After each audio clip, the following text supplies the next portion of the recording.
The Epstein files are a spotlight into the twisted life of the world's most notorious sex trafficker and the billionaires and oligarchs that took advantage of young women and children. And even the redacted trove of more than 3 million documents by the Department of Justice proves that this ring of abuse went much farther than to just satisfy Epstein's sadism, but that the things that went on his island and his private ranch and in Manhattan were vitally connected to pools of dark money that formed an empire that exists in parallel to the ordinary economy. But what happens when we look beyond the official government releases and cross reference information in the Epstein files with another investigative journalism goldmine? A 2017 trove of leaked banking documents called the Paradise Papers. Now, read together, these two archives of material tell an even darker story about the real importance of Jeffrey Epstein, which is why I've brought Craig Unger onto the show today. Now, he's an investigative journalist. He's the former editor of Boston Magazine and a multi-New York Times best-selling author who, like the rest of us independent journalists, is trying to survive after the media apocalypse. And he writes on Substack. Now, a few weeks ago, he broke the Paradise Papers Epstein connection in a piece titled Jeffrey Epstein's Really Big Short. And yeah, I've got a link to that down in the description below. I am so excited to have you on the show today, Craig. Well, thanks for having me, Scott. It's great to be here. Let's dive right in. What do we need to know about the Paradise Papers? Well, the Paradise Papers are an investigation done by the ICIJ, that's the International Consortium of Investigative Journalists. And they've done several big investigations like that, the Pandora Papers and several others. But most of what they've done has involved getting leaks from major offshore law firms. And what is astounding once you delve into that world is it's a whole nother world with literally many, many trillions of dollars, an economy bigger than the United States, and it's full of money laundering, it's espionage, it's drug cartels, and it's also a world where two of the biggest people are Vladimir Putin and Donald Trump, and a guy named Jeffrey Epstein plays a very important role as well. All of the characters that we love on this channel. So, in the archive, you found references to an Epstein connected company called Liquid Funding Limited. Now, what is that company? Well, it's a shell company, and it's very aptly named because uh, you know I think a lot of what Epstein was doing involved laundering money and stuff like that. But what liquid funding was it seems to be it was almost a shadow version of the investment firm Bear Stearns. And Bear Stearns, if people remember, I realize the 2008 financial crisis, it's only almost been 20 years, but the world economy was teetering. And part of it was because firms like Bear Stearns had created these ridiculous, incredibly arcane, structured financial vehicles that almost no one understood. And they were almost, I think, deliberately opaque. And since they were based on mortgage, these were mortgage backed securities, people didn't realize that the mortgages were subprime. This was a time when housing was very overpriced. People were finally defaulting on their mortgages. People would be given very low rates for adjustable mortgages, which would balloon 5 years later, and suddenly all those balloons were being popped. So this is what Epstein was doing, and it appears that he was selling uh, securities that were almost identical to Bear Stearns. Had a very odd relationship with Bear Stearns. It was one of his first major jobs on Wall Street, and he was fired pretty early on. But he remained close friends with Ace Greenberg and Jimmy Kane, who were the CEO and the chairman of the company. So when you look at what liquid funding was, essentially the shell company, Jeffrey Epstein was chairman of the board. The other board members, some of them were actually on the board of Bear Stearns as well. but no one else, there was never a board meeting. No one was active. It was completely a shell company in Epstein's name. And like Bear Stearns, it ran up billions and billions of dollars of liabilities. It's crazy to hear you say that the 2008 financial crisis was like 20 years ago, because to me it is so fresh and so iconic. It's as important almost as September 11th in terms of like the global economy and the way America works. And one thing that's so fascinating about the Epstein papers is that he was active from like, 19, let's say 85 to, and he died in 2019. But all of that history that he has is still so apparent in the world that we have created today. Like we are living through the sort of aftershocks of that. And I love the way that what you wrote sort of links that part of history that, some of my sort of, Gen Z viewers may, only vaguely, maybe they saw The Big Short, right? But they may not realize how much that earthquake is affecting us right now. And just to be clear, this story that we're talking about isn't just about this rogue hedge fund and Bear Stearns, which isn't even around anymore. You also wrote that J.P. Morgan turned a blind eye to evidence of human trafficking over more than a decade because of Epstein's own financial footprint and because of the deals and clients that Epstein brought and promised to that big bank. Now, tell me more about this relationship, because everyone knows about J.P. Morgan, right? What did they do to cover up his crimes? Well, banks by law are required to file SARs, that's suspicious activity reports. And essentially, the one of the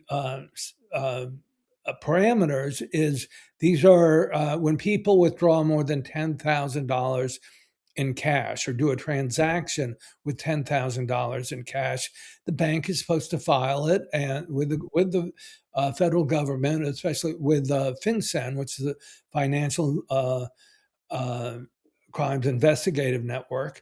And Chase, J.P. Morgan Chase, didn't do it. And there were over 4,000 such violations by Epstein during this period. At times, he would withdraw tens or even hundreds of thousands of dollars, and he'd say, "Oh, it's for fuel." Well, I don't know if you have a gas guzzler, but or even if you have a fairly 737 plane, that's a lot for gas. And what if you were buying fuel that way? Would you do it in cash? None of it makes sense. So there were over 4,000 such violations that J.P. Morgan Chase uh, noted internally, but they never filed them with the federal government. And what you can see when once you delve into this world is at the time the number two guy at J.P. Morgan was Jess Staley, working under Jamie Dimon, and he became very very close to Jeffrey Epstein. And if you look at the what's been released by the federal government, 3 million documents that have been released. Well, the emails from Jess Staley are quite extraordinary because while Epstein was in jail, or if that, I mean, that's too strong a term of what, when he was serving his time, he was basically allowed to run free a lot of the day. But Jess Staley was down in Epstein's Island and also on the ranch, Zora Ranch in New Mexico. And he wrote emails saying, "I'm having such a wonderful time here. You're an amazing guy, Jeffrey. Our friendship knows no bounds. I'm out here in the hot tub with Snow White. I hope to see Cinderella tomorrow." They're code names for the girls, or so it appears. And this is the guy who's at J.P. Morgan, who's supposed to be reigning, making sure that Epstein is not doing anything suspicious. And obviously, in his way, he's been sort of bought off. Absolutely. I mean, it's crazy when your regulator is also in the hot tub with a girl provided by Epstein. I mean, that just seems like a smoking gun. It's almost a cartoonish smoking gun. Absolutely. And these are emails written by Jess Staley. There are these pools of dark money where it's dark because we don't really know what's going on with them, and then we have the mainstream economy where that's where those SAR reports are so important, because that's one time that this dark money can surface into the white money economy. And if we go back to 2007, right? For those of you who remember, we had all these subprime mortgages, which, as Margot Robbie says in the movie The Big Short, So whenever you hear subprime, think shit. our whole economy was sort of based on this. But then we did this other thing to fix the economy. Once the banks started failing, right? Once Bear Stearns started going down, once these firms started collapsing, we bailed out the banks, and some of that money, what you're reporting here, went right to Epstein. Absolutely, $7 billion. And I pay taxes, and you think about where your tax dollar go, and maybe you want it to go to healthcare or education. Do you really want it to go to Jeffrey Epstein? And that's where $7 billion went. But as I say, it also opens the door to this much larger world of offshore wealth. And I'm trying to come up with a clever name for it, but this is it's a non-sovereign entity that has enormous geopolitical power. And I think a lot of people have heard of Panama, the Bahamas, the Channel Islands, Cyprus, as places for money laundering and for all this dark money. Well, it turns out what is now the biggest source of dark money is the United States of America. Give me an idea about like the size of the dark money economy and what role it plays. Well, I've heard estimates as high as $60 trillion. It's generally between the 40 and $60 trillion range.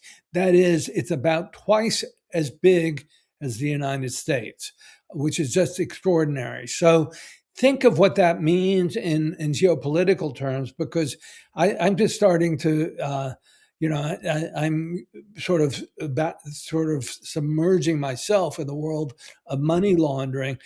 Just think what that can do. And one thing it can do, and I think I've done that. I've shown it in two of my books, in House of Trump, House of Putin, and an American compromat. Um, uh, Donald Trump became a great source for laundering money, especially from Russian mobsters. So, and that was one way he was reeled in by the Russians. When I talk about Donald Trump being a Russian asset, how did that happen? Well, you go back to 1984. A man named David Bogatin came into Trump Tower. Trump Tower was pretty new back then. I think it was built in 1983. But Bogatin was part of the mafia family run by Semyon Mogilevich, which is a huge multi-billion-dollar Russian mafia family. And Bogatin came in with $6 million. Now, I know $6 million doesn't seem that much today, but it's nearly 30 million if you adjust for inflation. And he says, "I'll take 5 condos." And Trump is actually present there. And of course, Donald Trump doesn't ask, "Gee, did you get your money from sex trafficking or anything?" And part of what is, I think, so wrong with our laws and our regulation, with our checks and balances, is all you have to do is turn a blind eye and pretend you don't know where the money's coming from. And you allow it to go on. And this is one episode that happened in 1984, but it's one of thousands and thousands that happen again and again. Largely Russian people laundering their money, mostly tied to the Russian mafia. And the Russian mafia, by the way, I have to keep emphasizing this. It's very different than our mafia, and part of it is tied was tied with the KGB and is tied with the FSB now. It is an apparatus. It's an arm of Russian intelligence. We have to think of it that way. So there you have in Trump Tower at 721 Fifth Avenue, where Donald Trump lives, that was the crown jewel of his empire. And I found at least 13 members of the Russian mafia either living there or owning condos there. When the Soviet Union collapsed, right, there was this big move to privatize state assets in Russia and then move those into the hands of the people. But what really actually happened is it moved into the hands of the oligarchs. That's how we got the oligarchs. And there have been some great books about sort of that sort of collapsing of that money. But I think what you're sort of saying here is that this money that's coming from Russia has to be laundered out of the Russia so that the new Russian state doesn't, collapse and do revolution because you're just creating tsars again. And then it somehow enters into this larger stream of American and European and other sort of illicit non-governmental things until it becomes twice as big as the United States. Craig, that's insane.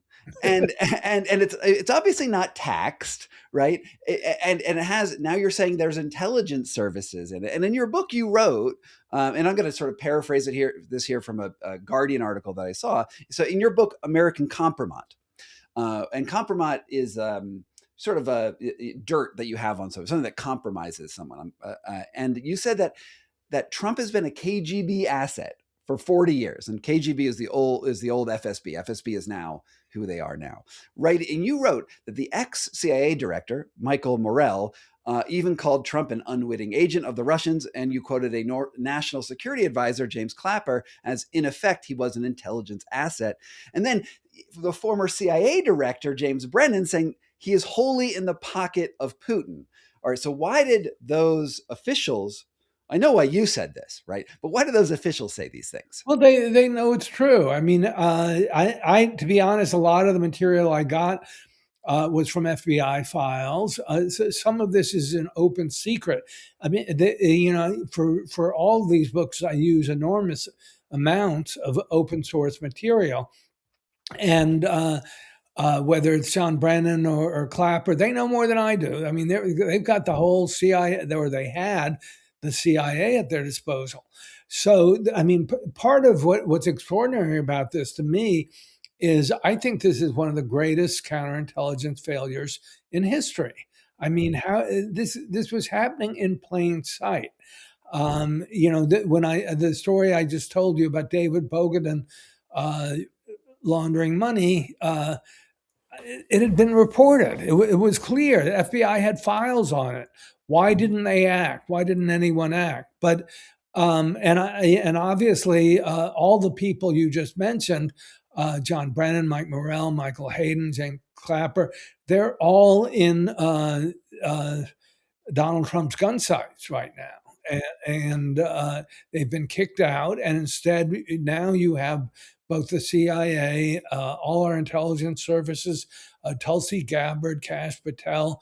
These are not people who are trying to find the truth. They're trying to cover it up. There's been a lot written about how, FSB and KGB propaganda techniques are now being deployed by the CIA and by our government. We have, the Russians obviously have these rooms of hackers, you could call them, but they just run bot farms and they do misinformation. But we also have bot farms that are running misinformation. And as a normal citizen, right, as growing up in America, I believed in truth. I believed that sunlight will the truth will set us free. And if we expose the truth in places like newspapers, and 60 Minutes documentaries and New York Times bestselling books, things will be set right. Right. I have, as a journalist, disabused myself of that notion over the years, because it seems like, you're drawing on sources from the 80s, being like, hey, this guy's a Russian asset, and no one steps in to do anything. And then when we get Trump in his full form, when he's fully appeared as the second time president after doing an insurrection, one of his first actions is to destroy our intelligence gathering services that are looking at Russia. Absolutely. I mean, and also in terms of what you're saying about the press, I mean, it's absolutely true. And I'm a few years older than you, and when I started out, journalism could change the course of history. And when I was in college, Seymour Hersh broke the My Lai massacre. It was followed by the Pentagon Papers. There was Watergate, of course, and these were stories where just one or two journalists did a big story, and it was so explosive. Congress went to work, and it really changed the national conversation. It changed the course of history, and we remember it 50 years later or so. That is no longer true, and part of it is technology has fragmented and atomized the press. When I grew up, newspapers were a thing. They had a voice. I couldn't wait to read the newspaper. That's how I got into journalism. And if there was a big story, I would follow it all the time. Now I think it's 6% of Americans read a daily newspaper, and most of them are very, very weak. We see what's happened in the Washington Post this just in the last few weeks. Look what Trump's done to the media. He essentially took over CBS, brought it into his fold with Fox News. Um, uh, Elon Musk took over Twitter, which is enormous reach, and now they're going after CNN, and that leaves sort of lonely what was MSNBC and it was MS Now, but they're not really. There are very few resources out there that have real clout anymore, and that's one reason I've gone to Substack, and we'll see. It's sort of to me, a latter day version of the underground press during the Vietnam War, but it's obviously much more sophisticated technology. Okay, this is the logical time to break in here and say that both Craig Unger and I are under attack as journalists in an increasingly totalitarian administration who not only doesn't care about the truth, they actively try to misrepresent reality. And we are doing our best to bring reality here to you. And so if you would just consider going down to the link in the description and subscribing to our Substacks for free, where you can get our information for free, and maybe you would consider becoming a premium member. I know no one wants to pay money for journalism, but if we don't pay for journalism now, where will you find truth in the future? It's one of those investments that we don't want to make, and I don't even want to ask you for it, but it's what it's the only way that we're going to make it here. So consider that, and otherwise, links in the description. And now we're going to get back to the show where we're going to talk about much more important things. Not to just talk about the failure of journalism, because that's something that I feel very passionate about, but not every viewer here feels the same. Journalists have been demonized for all the admittedly bad things that have happened with journalism over the years. And we're not going to go into that. Instead, let's go back to the intelligence problem, because there's been so much, we've talked about how Trump is connected to Russian mafia, and maybe we can talk about the compromise that exists on him, because I'd love to know what you think is there. But there's also this speculation that Jeffrey Epstein was also an intelligence asset. Now, you've heard these stories, right? That he was not only the close friends with the top leaders in Israel, but there's also all these seeming Mossad connections and agents who are sort of in his orbit. So what can you tell me about those connections? Well, I write about them in American Compromise, and it really goes back even let's go back even a little further to Robert Maxwell, who of course happens to be the father of Ghislaine Maxwell. And he was a famous British press baron. He owned the Daily Mirror and a whole slew of other publications. And he was very, very close to the KGB. He was very, very close to Mossad. But he was sort of working for himself. He was an asset for both of them. And in the late 80s, one of my sources, an Israeli operative named Ari Ben Menashe, told me that he saw Jeffrey Epstein in Robert Maxwell's London office. Now, I don't know much more about what Epstein was doing there, but it certainly raises the question to me: is once Robert Maxwell died, and it was a mysterious death, not unlike Epstein's. He fell off the prow of his yacht, the Lady Ghislaine, named after his daughter Ghislaine Maxwell. And there's been a lot of suspicion that the Israelis did it. I'm not going to bore you with all of Maxwell's scandals, but they were all coming to a head, and he didn't have any money, and he was trying to blackmail Mossad, that's not a good idea.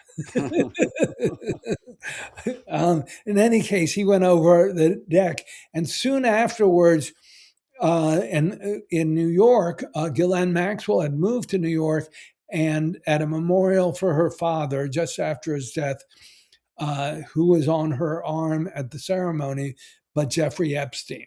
So, I like to see them in some measure as successors to Robert Maxwell. There's no question that Epstein had close ties to Russian intelligence and to Israel, but I suspect in the long run, he was really working for himself.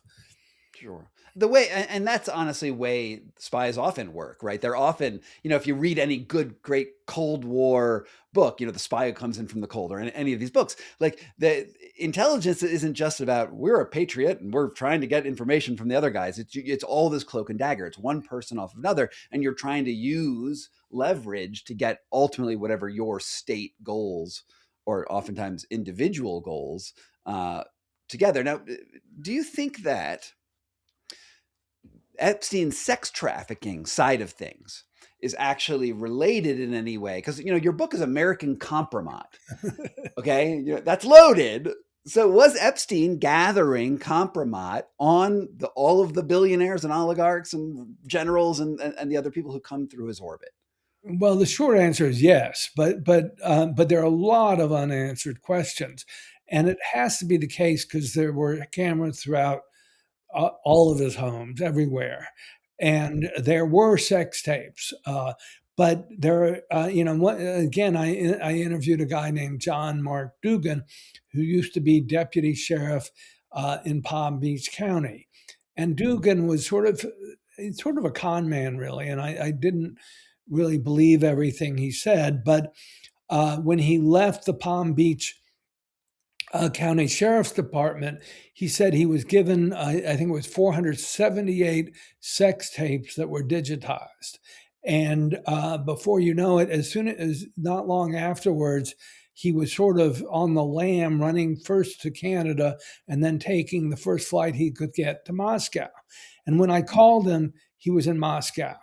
And one thing that was absolutely extraordinary was he showed a photo of himself with a man named Pavel Borodin, who is very high up, a very close confidant of Vladimir Putin's. And I don't know if he really had the sex tapes.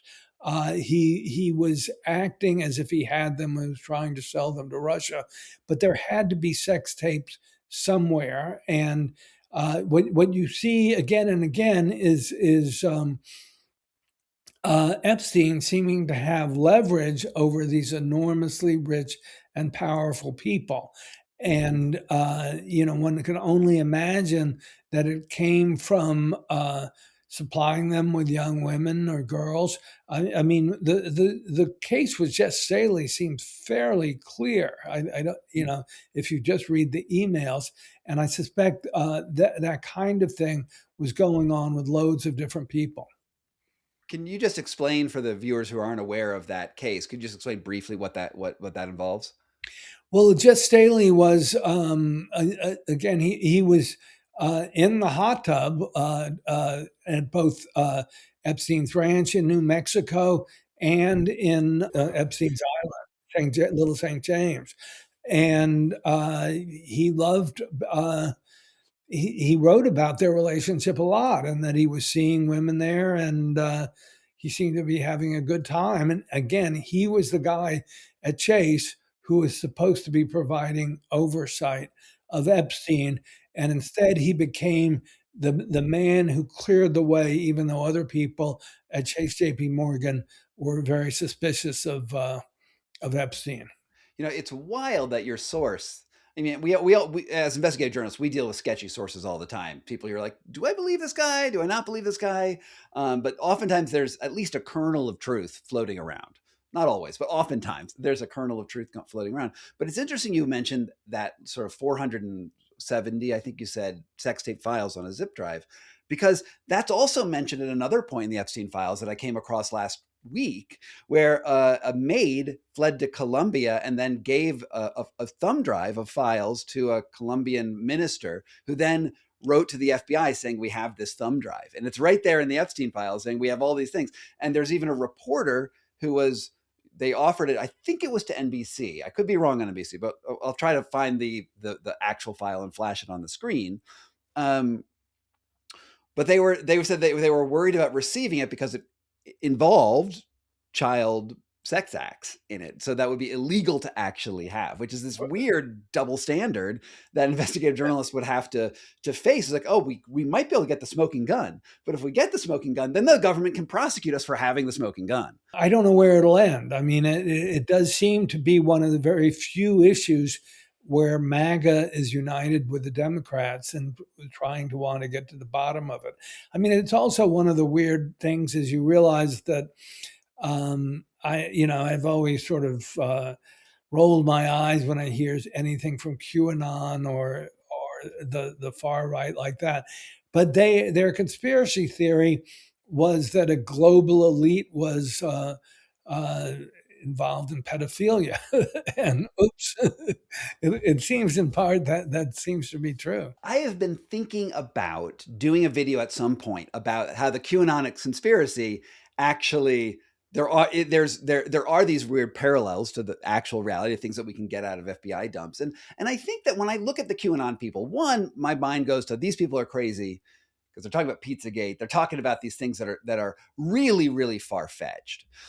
At the same time, I think they come from honestly a good place, right? They actually see injustice in the world, which we're all aware is out there, and they put it in a what we call a cabal of elites doing dark things. And what you're saying is that there's all this dark money sloshing around, including with intelligence agencies. Like, I feel like there's an insanity by going down this conspiracy hole, right? Because you don't know, really always have evidence for direct evidence of things. And yet, if you don't go ask these questions, you also end up just sort of accepting the status quo, which we know is also involved in conspiratorial things. So we're all sort of struggling with what truth is right now. And I guess that's not a question. That's a statement of the problem of knowledge. Well, it's also there's knowledge and then there's knowledge, or whatever. There's accepting it. And one of the things that's been insanely frustrating for me is this book came out nearly 10 years ago. And so it's been out there. It was an international bestseller.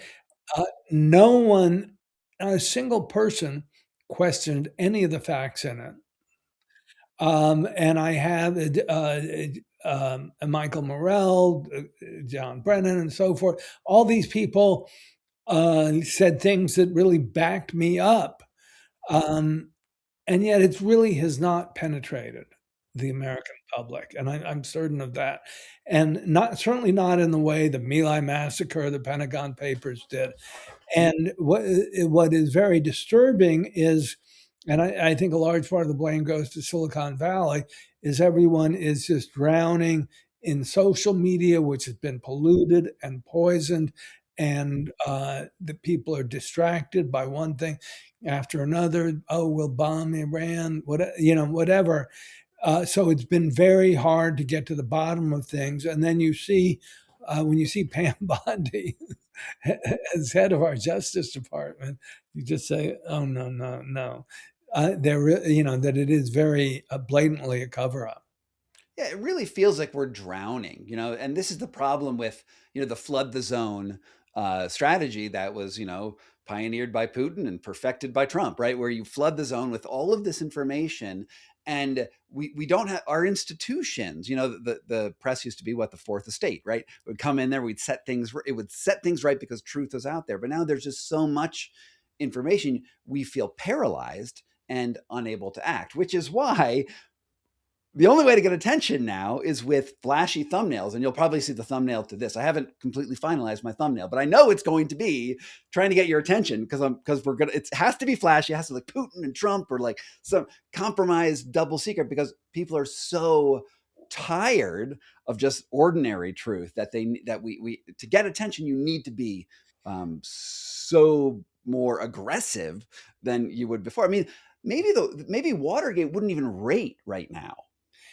No, I mean, it was, as they say, a third-rate burglary. I mean, and it was, but if we have a moment, I want to go into, I mean, this is it's worth going back really more than 60 years, because why did Watergate was a robbery into the Democratic National Committee headquarters. Why did they do that? Why did Nixon do that? Well, let's go back to 1968 when he was running for president against Hubert Humphrey. And Lyndon Johnson was still president. He was trying to end the war in Vietnam. And to do that, and I remember I was in college because we were desperately hoping it would succeed. There were the Paris peace talks, and everyone was ready to negotiate an end to the Vietnam War. But at the last minute, Nixon got a woman to talk to the president of South Vietnam, a woman named Anna Chennault, and she said, "Look, don't go to the peace talks. Boycott the peace talks. You'll get a better deal when Nixon is president." And therefore, the peace talks crumbled. The Democrats looked stupid. Nixon won the election. And Nixon knew that Lyndon Johnson was well aware of this. Johnson had confronted him on the phone. Nixon thought he'd been taped, that the Democrats had documents. Where were the documents? They would probably be in the DNC national headquarters. So Nixon did this. This was a treasonous covert operation. Nixon had no, wasn't part of the government. You can't just hijack American foreign policy. But Nixon did it. And then he was trying to cover it up in 72 by breaking into the Watergate. And bam, he got caught. And so there you have two elections that are really sort of sabotaged. Nixon won the re-election in 72 by a huge landslide. People forget that, even though Watergate was being reported before then. And I go back to this period is important because once Johnson signed the Civil Rights Act and the Voting Rights Act in the mid-60s, suddenly the electoral landscape changed enormously. And the Republicans had to rely on the solid South. And if you look at the red and blue electoral maps from 68 onward, the red states sure look a lot like the Confederate States of America. I've noticed this. I don't know. Maybe other people have noticed this as well. Exactly. So you have 68, you have 72. In 1980, you have the October surprise of 1980, which I write about in my most recent book, Den of Spies. And the October surprise, briefly, is just there was the hostages taken in Iran, and the incoming Reagan's people. It was negotiated to free the hostages during Carter's time, and Reagan's people held off the actual releasing until after the election, so that Reagan gets this big electoral boost at the beginning of his presidency. Right. Well, no, it was before the election, so that he wanted to make the Republicans wanted to make sure they were not released before the election. If they were released before the election, Carter would have won, but they didn't do it. So that's another treasonous covert operation in 1980. We're already at 3, and in 2000, you remember the Brooks Brothers riots in Miami. I don't remember the Brooks Brothers riots in Miami. What were those? Well, this was Bush v. Gore, George W. Bush, the younger George Bush, running against Al Gore, and it all came down to who won Florida.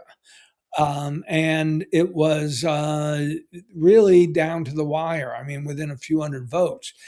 And they were recounting the votes in Palm Beach County, and it looked like Gore was going to win. And Roger Stone came in with, I don't know, dozens and dozens of, they were all preppy, dressed like preppies and coats and ties, which is why it became known as the Brooks Brothers riots. But they physically made it impossible to count the votes, which ended up sending the entire election to the United States Supreme Court, where, of course, the Republicans held sway there. Almost like the whole system is rigged, Craig.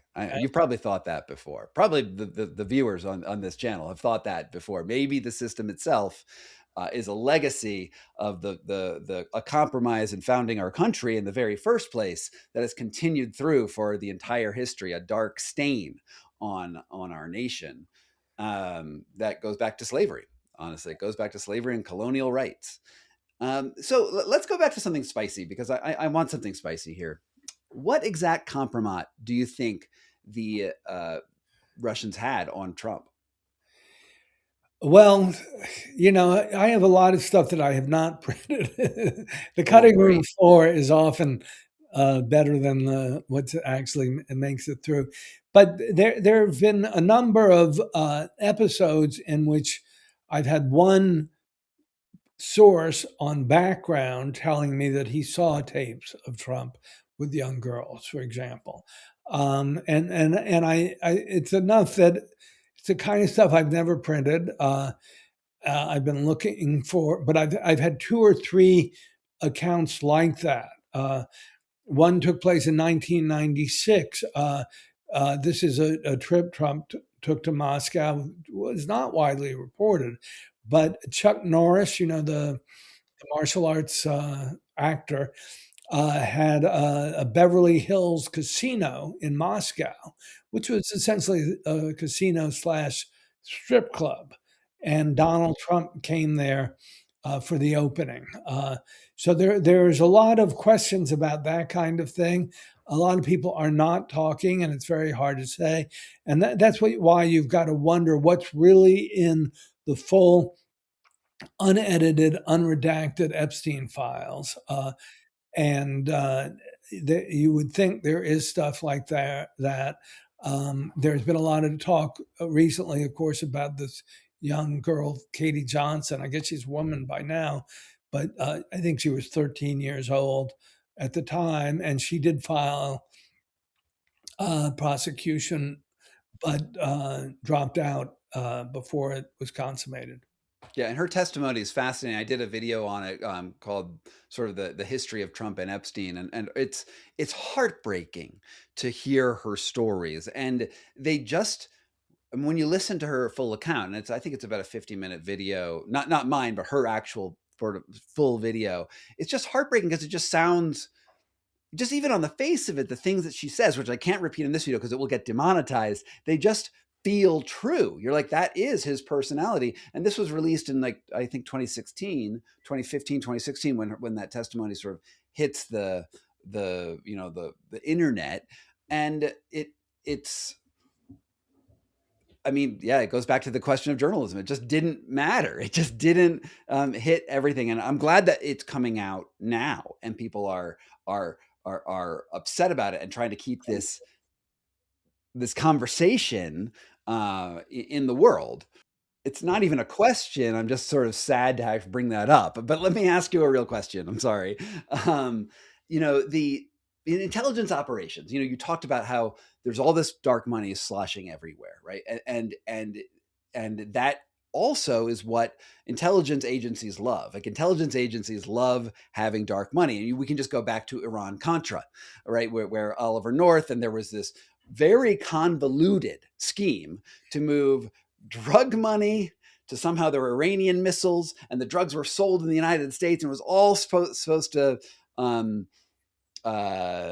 advance both things in Iran and see covert operations in Nicaragua, and it is one of the hardest situations to explain. It's Slate has a good podcast on Iran Contra. People should watch it. It's difficult to explain, but what it showed is that there's this dark money, and we have these intelligence agencies, and I want to think about maybe what's going on now, because we already talked about how Epstein could have been involved with Mossad, and we also have Putin in there. So now we have Israel and the FSB sort of working together, and there's probably some CIA folks in showing up. Are these agencies actually adversarial? Because Iran Contra, we have the Sandinistas and we have Iran. Those don't seem logically connected, but they were connected. And now we see this stuff going on Epstein's Island. Like, what does that web look like? Well, Iran is an interesting case because I don't think people really understand its role in the world. Well, Iran doesn't either, and certainly Israel does. But Iran was a great ally for many, many years. People have to remember that. And I mean, but we were allied with Iran because we toppled the prime minister in 1953, Mohammad Mossadegh. And that was heinous to do that. I mean, to overthrow him. He was democratically elected. What he wanted, really, we wanted their oil. That's as simple as that. But we installed the Shah, who was fairly brutal, though he was pro-West, and they were big allies of Israel. Now, but the Shah was so brutal that he was overthrown. And one thing I write about in my most recent posting is people don't realize that when the Republicans consummated the October surprise operation, they were allying with the hard-line militant Islamic fundamentalists in the revolution. When the revolution was done also by secular left of center people who were for a secular democracy. And Bill Casey, who later became head of the CIA, but he was Ronald Reagan's campaign manager. And he was, I mean, I write about it in Den of Spies. I mean, he was one of the most dazzlingly brilliant spies in the world. I compare him to sort of a cross between James Bond and Mr. Magoo, because he was just very clumsy and awkward physically, chew on his necktie and all sorts of bad habits. But he was dazzlingly brilliant in terms of putting together a covert operation. And part of it was illegal sale of arms to Iran. Why would you do that to a bitter enemy? Why would you give them arms? And it was because, in large part, because Saddam Hussein in Iraq was about to attack Iran. And this was the beginning of the Iran-Iraq war. And both Israel and the United States feared that if Saddam Hussein conquered Iran, then he would consolidate these massive oil supplies of both countries and become an enormous power broker, and nobody wanted that. So you ended up having Israel secretly arming Iran, and we would wink at it. But the profits from those arms sales then went to fund the Sandinista, the fight against the Sandinistas in Nicaragua. And this was all illegal, but that's what Iran-Contra was about.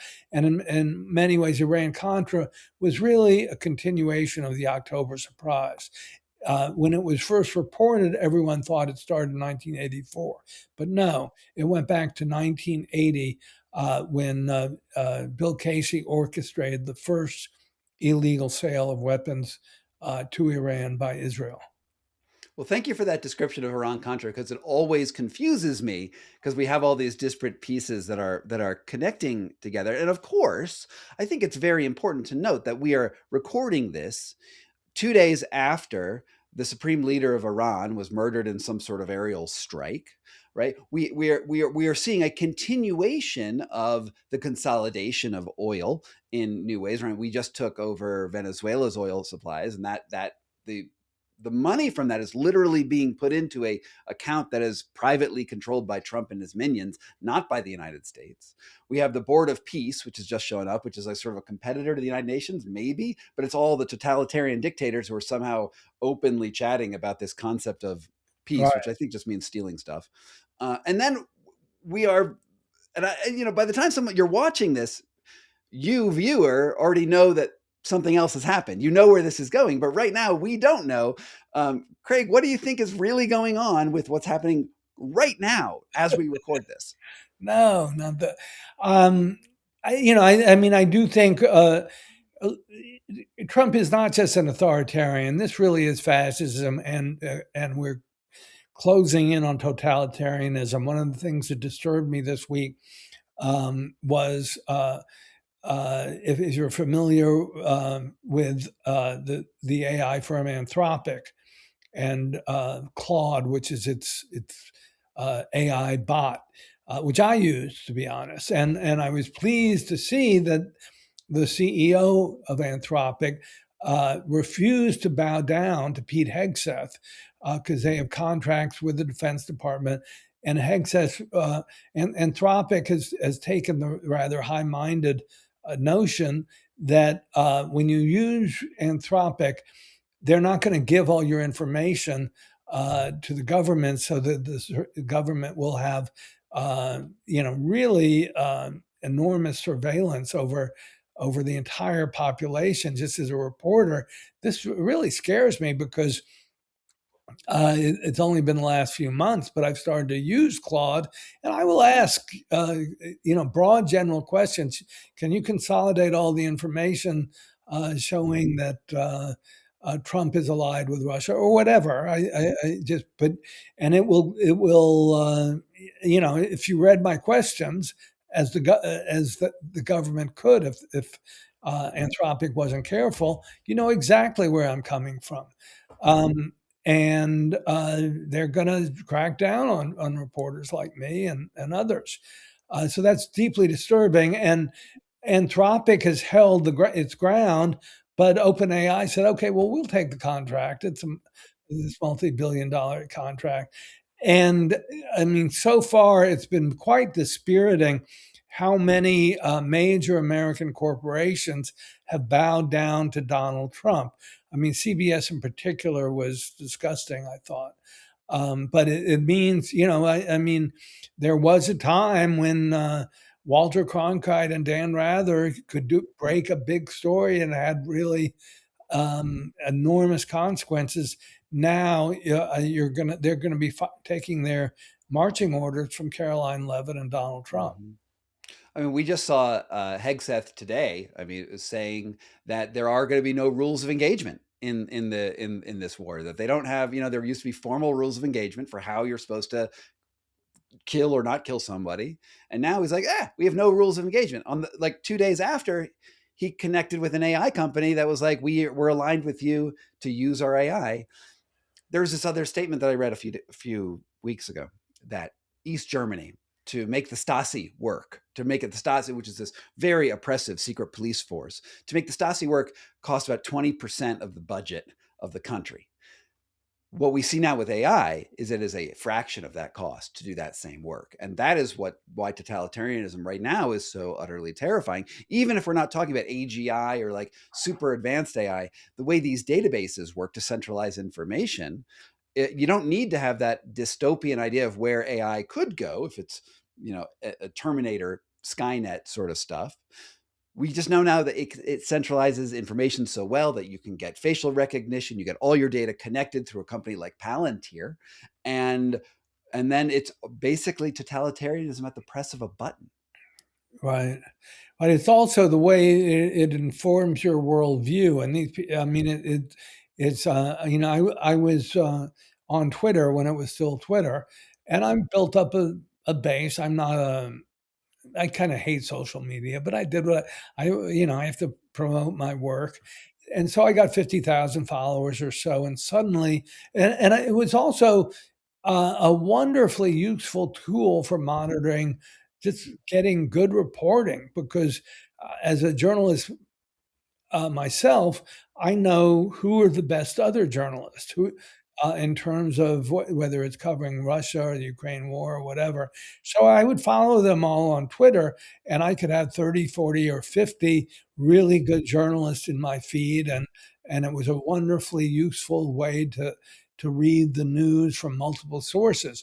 Now it's been changed enormously, and whereas if I in the past, if I did a reasonably clever tweet, I could get 1 million people to read it on Twitter.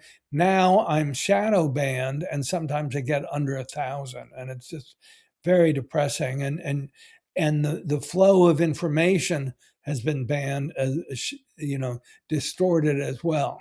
Well, they don't want it to be useful for you, Craig. They want it to be useful for them. And that's really what the problem is. I mean, we like to think that social media and the information that we're getting is for us, but it has nothing to do with us. It has to do with the people pulling the levers at the top and how they're able to manipulate and move populations around from a tech perspective. This is we see algorithms over and over again putting people into groups. We have let's say it's Republicans that are left and right. I think those groups are silly in a lot of ways. But let's say we have this major division between left and right in the United States, and they feed more information to divide people, right? In order to control them. And that goes all the way back to Alexander the Great. Divide and conquer has been the way that empires establish control over populations. And we got for Alexander to Rome to Byzantium to to the Moguls to Genghis Khan, like over and over again. We just keep on going, and we're being divided and conquered. It's just not happening at the territorial level or the ethnic level. It's happening at whatever the algorithm has decided are two different groups, so that we're not united against the obvious bullshit that you are uncovering, right? Against the obvious, like, tech oligarch, dark money, intelligence agency horror show that is really pulling the levers. Right. I'm old enough that one of the first movies I really, really loved, I was about 13 or so, was the original Manchurian Candidate. And the idea, it had this wonderful paranoid conspiratorial uh, plot. The idea that communists could take over the government in any way, but it was cast as so far fetched. I mean, just extraordinarily dystopian. And now it's kind of happened and no one knows. And it's just horrifying, really. You sound like a conspiracy theorist when you say that Trump might be a Russian asset, right? Even though I say he Washington is a Russian. Jefferson. There's no might be. He is a Russian asset. It's also it's important to understand what an asset is, and it's to distinguish it from being an agent. An agent is an employee. He or she gets a paycheck. He knows they know they're working for an intelligence agency. Um, an asset is someone who can be used, who is a trusted contact. And it's a much looser definition. There are assets who don't even know they're assets, the so-called useful idiots. And Trump may be a bit of that, but I mean, he knows it doesn't take it. It's not like maybe he does have back channels directly to Putin, but he doesn't really need them. I mean, what do you think Trump wants with Ukraine? He wants total control. It doesn't take a genius to figure that out, and you don't have to ask questions. And so there's that balancing act that he's doing. I mean, even in bombing Iran this week, remember Iran is an ally of Russia, so he's hurting them in a way. Though I don't think that was so much on his radar screen. Well, it could definitely just be a trade, right? I mean, the other thing about an asset or a pawn is that if you're playing the game, you can sacrifice one section in order to gain a better position in another section. Exactly. And I don't think that Putin or Trump have any real interest in Venezuela, but they certainly are using Venezuela in various ways, as with Cuba, as with Iran, as with all of these puppet states, in order to amass power over the globe. And why they need so much power, that probably goes into some narcissistic, horrible personality traits, and just the way that we have, historically, repeatedly concentration of power in a small group of people throughout history, over and over again. It's only rarely that we've had something as interesting as a democracy show up, and we've only been here for 250 years this time, or maybe we're not a democracy anymore. I think we're going to find out in the midterms, Craig. I think we will, and I mean, things will come to a head in one way or the other during the midterms, and I don't want to predict specifically what will happen, but right now it looks like the Republicans will get cleaned unless they do something, and I'm sure they will do whatever it is possible to sabotage the elections. Well, they've done it before. Why won't they do it now? Whether or not it's directly hacking the elections or just manipulating or gerrymandering or all of the things that they could do, right? The thought that we've had a free American election in our lifetimes is probably unlikely. It's always being manipulated. The question is how much manipulation is going to go on. I think that we're going to see, obviously, with the powers that are out there, more than what we want. Yep. Well, Craig, I just, we've been talking for an hour, and I really appreciate your time. And as you talked about, like, you've moved over, you were the editor of the Boston magazine. You were, you've written these books, and we're all now here on Substack and YouTube and other places. So I want to just encourage people to go subscribe to Craig's Substack. And take a look at it. It's free. It's there's lots of great articles. So please go check him out. And support your local journalist, because if you're not supporting us, you're supporting Anthropic and OpenAI stealing all your information for a totalitarian outcome. From Scott Carney Investigates in Denver, Colorado, this was me and Craig. Thank you so much to my supporters here on Patreon and on Substack and even on YouTube who make this work possible.